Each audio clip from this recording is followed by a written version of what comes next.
You're listening to the Wealth Mindset Show, where Hicks and Zerker Capital Management's team of finance professionals, portfolio managers, and a life coach come together to tackle complex topics in finance and retirement planning so you don't have to. From investment strategies and wealth management to tax planning, retirement income, and aligning your money with your values and purpose, the Wealth Mindset Show offers the tools to thrive. All right. Hey. Welcome back to the Wealth Mindset Show, where the Hicks and Zerker team helps you manage wealth, navigate retirement, and make smart decisions for a secure, meaningful future. I'm Austin Wilson, Director of Investments at Hicks and Zerker Capital Management. I'm Josh Robb, Director of Wealth Management at Hicks and Zerker Capital Management. And today we're joined with one of our other advisors, Jordan Shaw. Jordan Shaw, what's up? Hello. All right. Before we jump into it, just kind of thinking through our topic today is preparing for your family's future. True. And one of the things I don't think I'm mentally prepared for is my son's getting ready to drive. He's got his temporary permit. Yeah. Going to get his license. I don't think I was ready for that. And there's a lot of assumptions I have when it comes to driving that I think is common sense, but I have to think back to when I first got my license that you have to learn some of these things. Things I take for granted are not there. For instance, turning right on red in Ohio, you can turn right on red. Yep. But you should only do so when a car's not barreling at you. You don't have a right of way. Yes, it's not your job. You don't have the right. You just have the ability to. So, those little things I take for granted. So, anyway, that is preparing myself for my family's future, I think, mentally. In our house, I recently was called Dad for the first time instead of Daddy. Oh, man. And right to the heart. It was heartbreaking. I was not prepared for that. Just like Josh. Who's that? I know. My mother-in-law said something like, funny, I did something for my kid or whatever. She's like, oh yeah, thanks, Dad. And my 2-year-old said, yeah, thanks, Dad. And I'm like, stop it. No, I'm not there yet. So then she's like, no, Daddy, to try and make her say it again.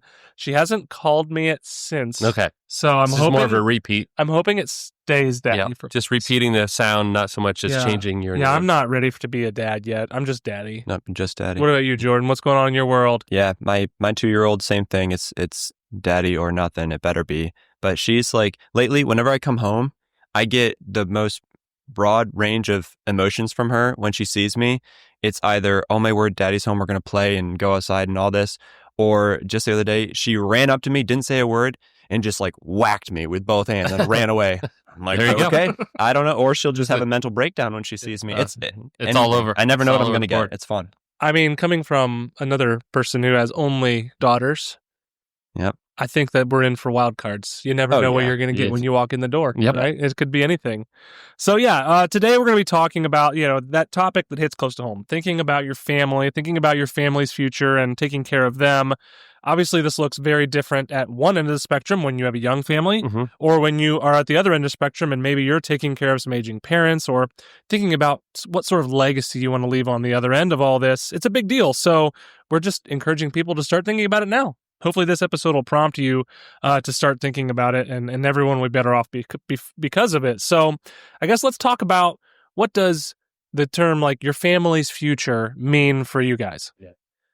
When I think, it's changed over time as well. It's like, if you would have asked me that, 10, 15 years ago, I would be like, oh, I want to make sure I set them up to be successful.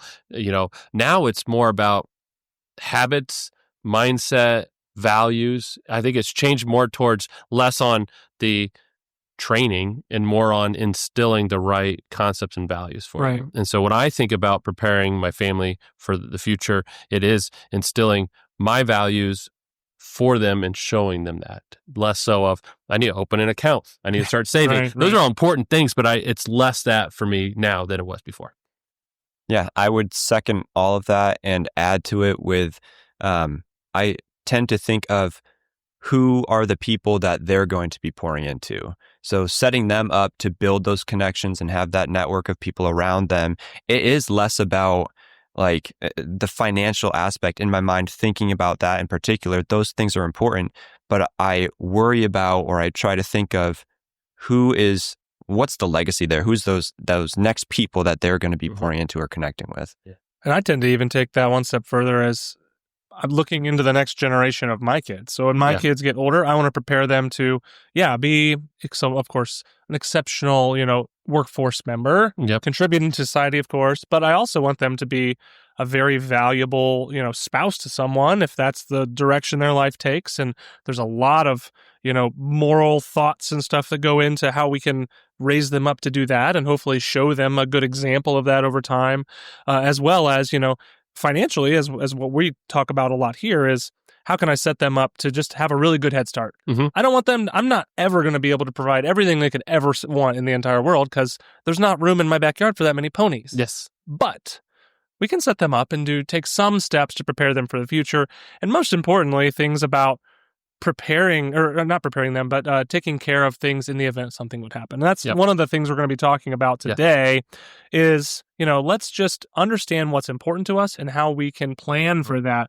So let's just take one action step for all of our listeners here and say, hey, maybe you haven't really thought much about this. This is a great opportunity to step back and go, what matters to me and my family?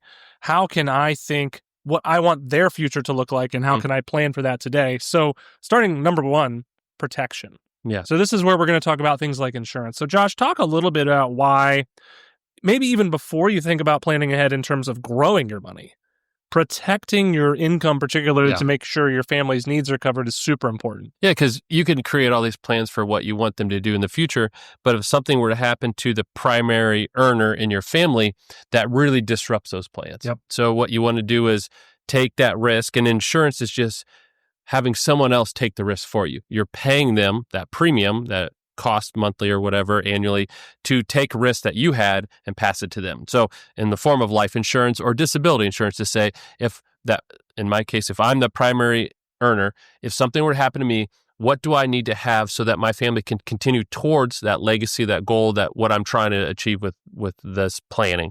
So life insurance and disability, those are the two key ones. And you just got to figure out what will they need. There's, financial advisors are great for this. Insurance agents can help as well. Just calculate how much do I need to replace what that cost would be. And this is where you can also get into the nuance of, statistically speaking, you're more likely to get disabled than to actually need life insurance by death, right?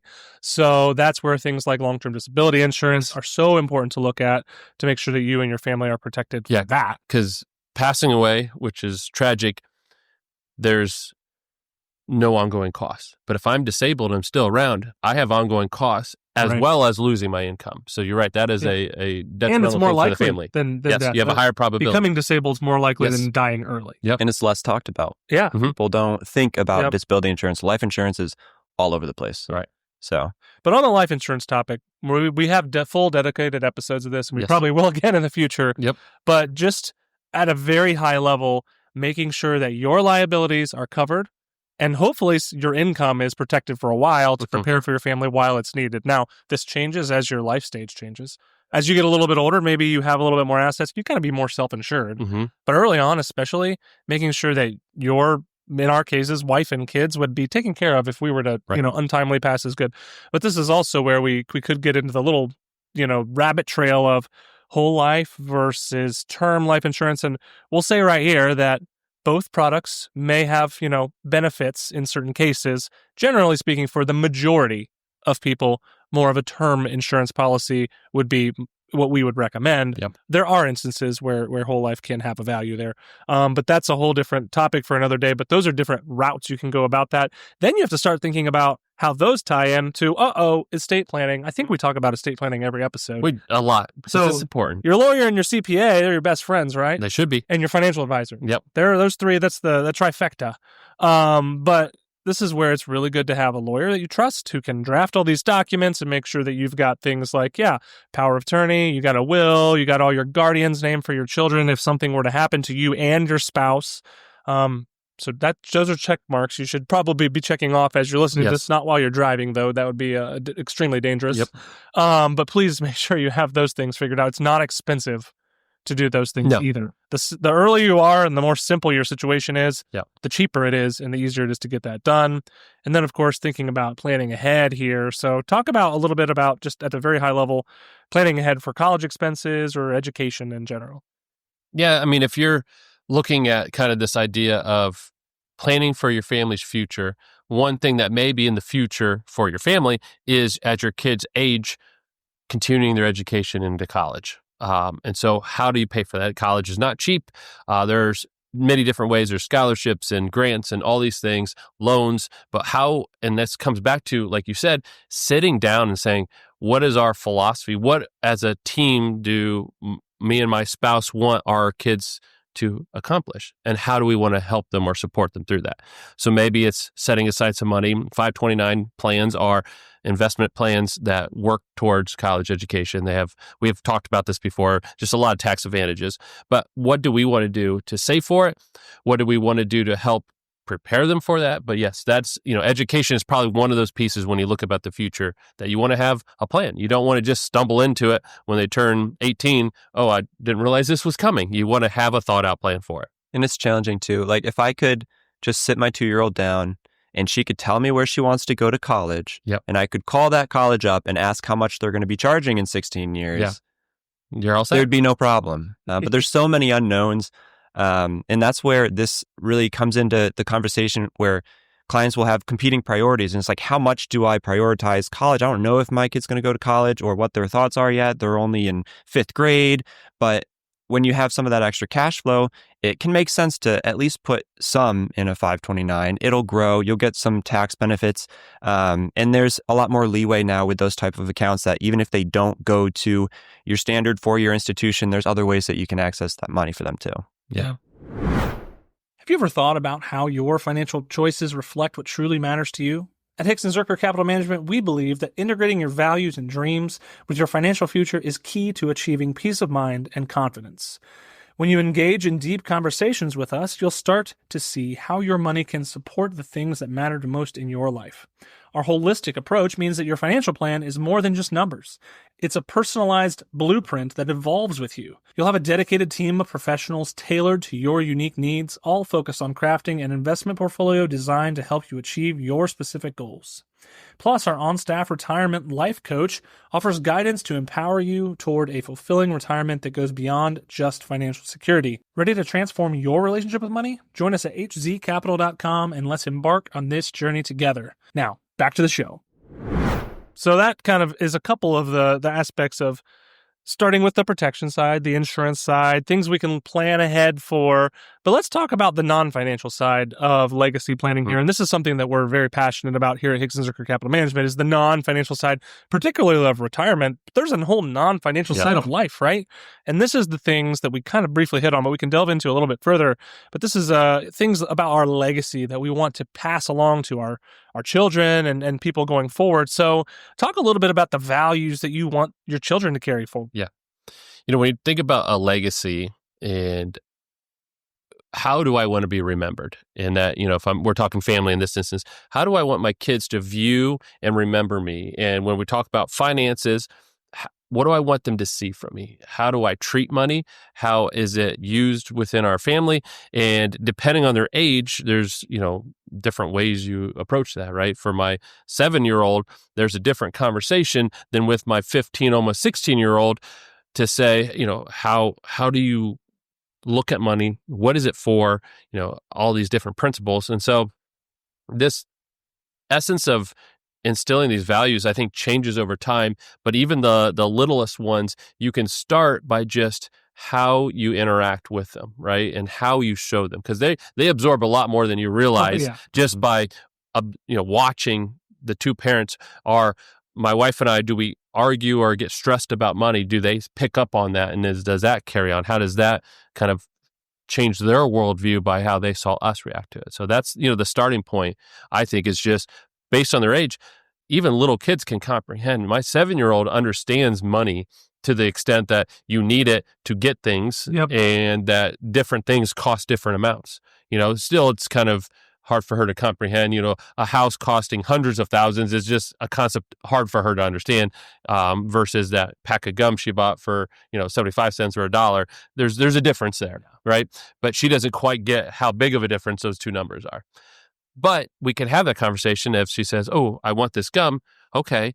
But didn't we just buy something yesterday? You can have those conversations to help them out. Then my 15, almost 16-year-old, okay, hey, you're going to start driving. You know how much gas costs?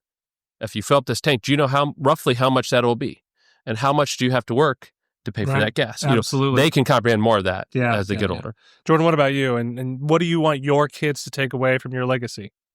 Yeah, it does, in my mind, it's going to change so much as they grow up too, right? Just like you're saying, Josh. But even starting as simple as kind of harping back to the relationships piece of it, my 2-year-old, we were just reading a book last night where I was reading it to her, and the book was all about like, you're so special and unique, you're amazing. And all of the animals in this book was like singing your name and things. And I'm like, you know what? I don't know if my 2-year-old needs the message that everything's about her being told to her. She's kind of already got that in her brain.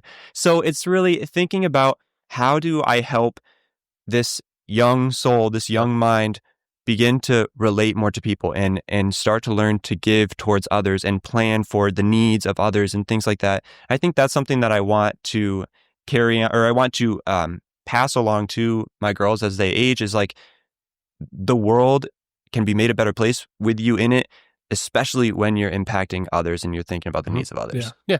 And then acknowledge that when they do those things. So my 10-year-old, for Father's Day, he came up with the idea a friend of his was having a garage sale and they were selling some baseball cards. So he talked to my wife and said, hey, I'd like to go there and find a card for Dad, and I want to buy it with my money. And so that was awesome. It was really special for me because he was like, hey, Dad, who's your favorite player? And I said, Ken Griffey Jr. And so he went and found a Ken Griffey Jr. baseball card and then had it for me for Father's Day. That's pretty cool. But then afterwards, I wanted to and so the next day I pulled him aside and I'm like, hey, buddy, like that meant a lot. Like you took the time and thought through this whole thing and used your own money. You didn't say, hey, Mom, can you go buy this for Dad? Yeah. You said, hey, I have some money that I've got and I'm going to go do something special with it. And to acknowledge that and kind of in a sense say, hey, awesome. That was really cool of you to do that, right? And it goes to that legacy of you're using your money for others, right? One of the things I want them to know is one of our jobs and roles is to take care of others and use our resources to help others. And so just to show him that, hey, that was really appreciated. You did something special. Forethought. It wasn't last minute, oh, what do I have type of thing. It was, hey, here, look at this. So I tend to take this even in a much less financial route when I think about my legacy. And I want my kids to grow up thinking, yeah, Dad was a pretty cool guy, of course, because they are going to be like, he's the funniest guy I've ever known. And he was really cool. He is comes up with the best jokes. So obviously they're going to think that. But on a more serious note, I really want them to look at me and say, hey, what was important to him was what's important to me. Yeah. We're aligned on our values going forward. And those are things like our faith. You know, if I do not instill my faith in my children growing up, I have failed, right? Yep. That is, I can't control them once they're out of the house. I understand that. Yeah. But if I, from a young age, cannot teach them about what I believe and why I believe it, I failed. That's the most important thing in my life. But secondly, I want them to look at my wife and I's marriage and say, I want that. Yeah. And thirdly, this is where the pressure comes. I want my daughters, because I have 3 daughters. I want my daughters to look at me and say, I want to marry a guy like him. Yep. And if they knew what I knew about myself, which is that I am jacked up, and imperfect, and make mistakes all the they just see that I don't make mistakes right now, but I do. I'm like, no, I want you to marry someone a whole heck of a lot better than me. But those are the 3 things that, beyond a financial sense, I want my girls to know about me as they get older. Add to that hard work, because they may choose a different career, but what I hope to instill, and I know you're the same way, and I know you are as well, Jordan, is just you're a hard worker. You show up, you do your job, and you go beyond that. And that's, what I try to instill in them is like, look around. Can I help? It may not be exactly what I'm supposed to do, but does somebody need help? Right? And just, if I'm somewhere and I see something, like for instance, we're at the baseball fields like last night, and it's like, hey, there's trash on the ground. It's not yours, but pick it up. Let's leave the dugout clean. When we walk out, there's a bottle there. Pick it up. Throw it in the trash. Like the little things to say, hey, that's your job. Yeah. Like that's what you're supposed to do. So you're right. Instill those pieces into it. And I guess where it all kind of ties together is whether it be from the financial side or the non-financial side, when you're having these legacy, long-term thinking thoughts about passing things along to your children, you have to talk about it. Yeah, you can't assume they absorb it. Like my story about driving. If I don't tell him, turn right on red, when it's open and clear, Yeah. you have to have that conversation. You Don't have to- assume they understand it. So that's why, this changes as kids get older too, because like you said, your 6-year-old, 7-year-old, and your 15-year-old, very different understanding of money and life. Mm-hmm. But you can tailor all those conversations and have little lessons about money and little lessons about life as they get older, so that by the time they're 18, 19, 20 years old and they're kind of doing their own thing, they at least can, not get hit by a car when they walk across the street. Mm-hmm. Or they know, oh, wait, I should probably think about the tax impact of this job I'm earning right now, or all of these certain things. So those are things I just think it's super important to be on the same page about. And then, like I said, as they get older, it changes also for money. You can talk about saving, but that can go from a piggy bank to a bank account to an investment account. And then even one step further, as they get a little bit older, this is where you can talk about your wishes for the long-term thinking. Yeah. Bring your kids in on your discussion of your estate, your will, your plans for things over time, and that's really going to help things go along. Don't wait until you die for your kids to find out what's going to happen. But don't talk to your 7-year-old. Hey, when mom and dad die, So there's a balance. There's a balance. There's a balance But there. yes, you're right. Absolutely. So I guess as we kind of hit on this last topic, guys, talk a little bit about how life changes. Yeah. So your planning should change, and everything really should be impacted with where you are in life. So talk a little bit about that. Yeah. I mean, we've talked about this in general. Your goals, your plan in general does adapt and flow as life goes on. So why shouldn't also your teaching, your plan for your family legacy also adapt to that? There may, again, right now, my kids are great, but at some point they may get married and have grandkids. How does that affect my legacy, what I want to values and pass on? So it adapts over time. You also need to adapt to what they're like, right? Each of my 4 kids have a different mindset and personality. They make different decisions. So how do I adapt what I'm trying to teach them to each of them so that they comprehend and understand it the best way? Yeah, and really too, thinking specifically of like your legacy later in life and passing that on through your assets financially and things like that. That's something that as life changes, that needs to be reviewed periodically. And I think for a lot of people, it's like, oh my goodness, I have to look at that and update that and meet with that person and pay that fee or whatever it is. It can be like hindrances, but it's really 10 out of 10 people would not want something to happen after they die that wasn't part of their plan or their ideas of passing it on. So it's a matter of retaining control. Yes, it can be a little bit of a headache. If you do it more frequently, it's probably less of a headache because it's just little tweaks here and there that you have to make, not usually a whole lot changes every year. So it's really about retaining control and saying, okay, I have confidence that if something happens to me, when something happens to me, I know how everything is going to be settled out. Yeah. Perfect. Any final thoughts, guys, on talking about legacies, financial, non-financial? Don't try to do it on your own. I mean, especially if you have a spouse, make sure you're on the same page with that. Absolutely. But then look outward. Are there people that you look up to that have done a good job of this? And ask them how they've done it, right? Hey, I know that, for instance, hey, you have grown kids and I noticed you've kind of had this great relationship where they're on board with that. How did you start that conversation, right? Don't try to reinvent the whole wheel. If someone's done a good job, ask them, hey, how did you approach this, right? And just maybe use some of that. Right? If there's great people you look up to, they probably have a good process. And they may say, well, I just stumbled on it. Well, I'm glad you stumbled on it. So I can stumble on you? I can just follow along with it. Yes. Yeah. And part of that too, the situations and those conversations that you're having, that is so nuanced and so specific to each family. Like there's 3 different ways for each of the 3 families that are represented in this room to handle those conversations with your family. So it's not like some people are like, just tell me what I need to say and who I need to say to. It's like, depends on how your child handles money or what they want with their life later in life. Do they understand your desires in giving some of your estate away to charities? Are they going to be offended by that? How do you bring that up? Like there's so many different things that can come into play there, but it doesn't mean the conversation shouldn't happen. 99% of the time, a conversation needs to happen, at least one conversation, if not multiple, so that everyone's on the same page. And I'll say the last piece, we didn't talk much about this because we were looking downward, but if you're a kid for an aging parent, you could even initiate that conversation and say, look, I don't need to know all the details, but can we kind of get a feel for what you'd like, right? Maybe it's you prompting that conversation upward to your parents to just start that so you understand, so then you don't have to try to guess later on, what would they want me to do with this?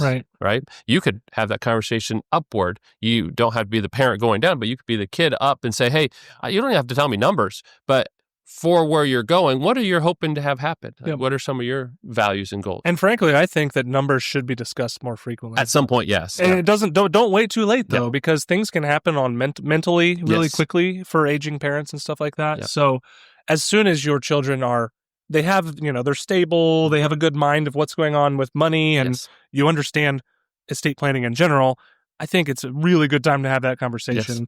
Don't wait until it's too late. Yes. Is kind of the main point there. So, well, thanks, Jordan. Thanks, Josh, for being here today. If you enjoyed this episode or it sparked some thought about, estate planning, long-term planning, leaving a legacy, don't forget to hit that subscribe button because we'll have more coming on that sort of thinking going forward.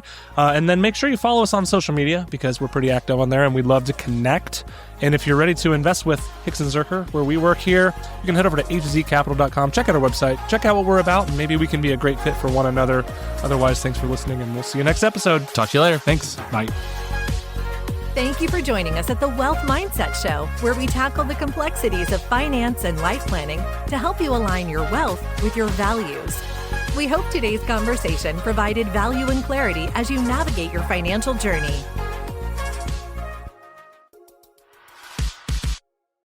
Your hosts work for Hicks & Zerker Capital Management, and all opinions expressed by them or any podcast guest are solely their own and do not reflect the opinions of Hicks & Zerker Capital Management. This podcast is for informational purposes only and should not be relied upon for investment decisions. Clients of Hicks & Zerker Capital Management may maintain positions in the securities discussed in this podcast. There is no guarantee that statements, opinions, or forecasts provided herein will prove to be correct.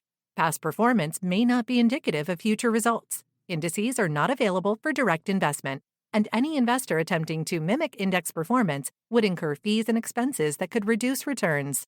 Securities investing involves risks, including the potential loss of principal, and there is no assurance that any investment plan or strategy will be successful.